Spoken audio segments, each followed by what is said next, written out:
My next guests were asked by Senate Banking Committee Chairman Chris Dodd to work together to find a bipartisan solution to financial reform.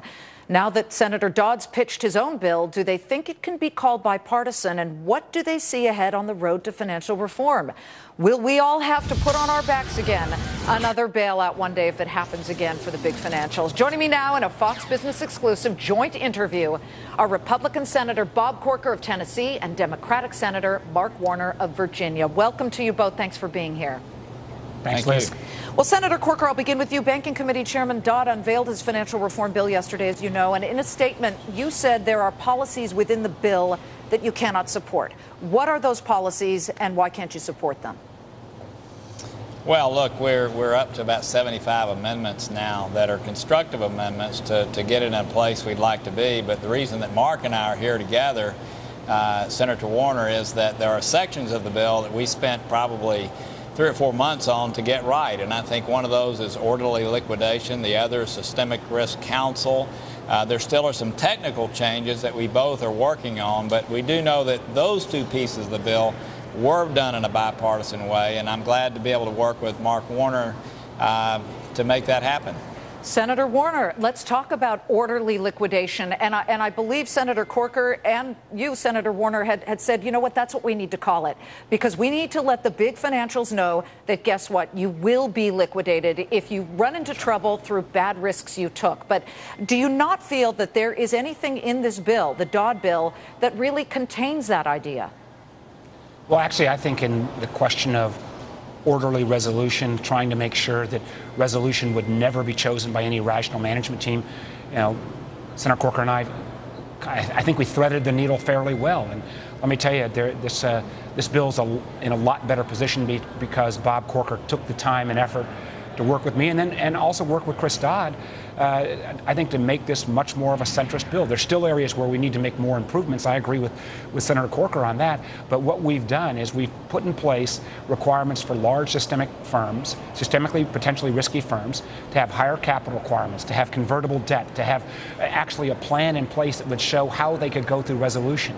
We put a strong preference there towards bankruptcy. So again, making sure that the taxpayers would not be exposed. Okay. We've tried to put in one area that Senator Corker brought to the table, in effect, a judicial check to make sure that this would not be pushed through for any kind of political reasons resolution. So, and at the end of the day, we've got a resolution process or a dissolution process that, again, will mean management will be toast, shareholders will be toast, and anybody, again, rationally making a business choice will say they would prefer bankruptcy because there might be some life at the other end through bankruptcy. What we're talking about is a process that if it was ever invoked in terms of resolution, would mean literally lead towards receivership, not conservatorship.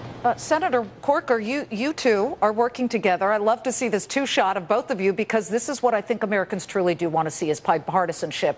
Contrary to what you hear in the echo chamber of a lot of news reports and things like that, that everybody's beating down on anybody who voted for anything that was Democratic. But Senator Corker, can this be looked at as bipartisan if it was Chris Dodd who then went ahead and put this forth and now it's going to committee?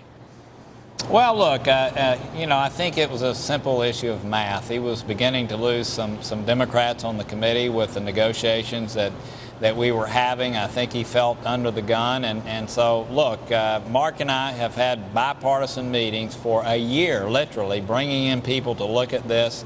I have a good sense of where he's willing to go on this bill. I think he has a sense of where I'm willing to go. And I think what we'll do now in the committee is we'll offer constructive amendments. We want to see a bill pass. We want to see a good bill pass. And I think we have the opportunity now, even though it wasn't introduced as a real bipartisan bill, we have an opportunity to make it that way. And so that's what our efforts are going to be over the next couple of weeks. We wouldn't be here if Bob Corker hadn't been willing to take some arrows a month back in saying he's still going to try to work through part of this process. Sure. And I actually think that we were very close. I think a lot of the, I even heard Senator Shelby say 85 to 90% of the bill, we've got some common agreement. I desperately want to make sure we end up with a bipartisan bill here because this is too important for this solution set to be viewed partisan one way or the other. We hope to put in place rules of the road for the next 30 years, and I think that's going to be better done in a bipartisan way.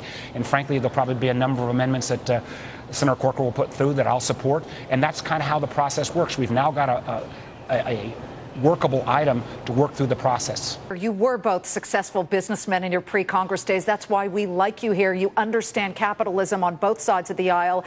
Clearly, Americans, 8 million, are out of work because of the financial crisis, where people pulled their chairs up to the roulette table, made bad bets, and now we had to bail them out. It's a huge problem. When all is said and done, if this bill becomes law, will Americans be better off in the end? Senator Corker, you first.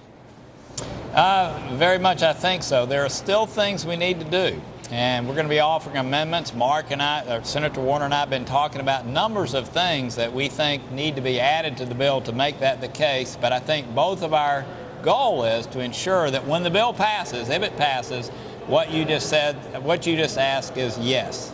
And let me just add, yes, if we don't end too big to fail, if we don't make sure that the American taxpayer will never be exposed again to financial mistakes, then we haven't done our job. Amen. Senators Mark Warner of Virginia, Democrat, and Senator Bob Corker, Republican of Tennessee, promise to work together, continue on this, because we're very interested in watching it happen. Thank you very much.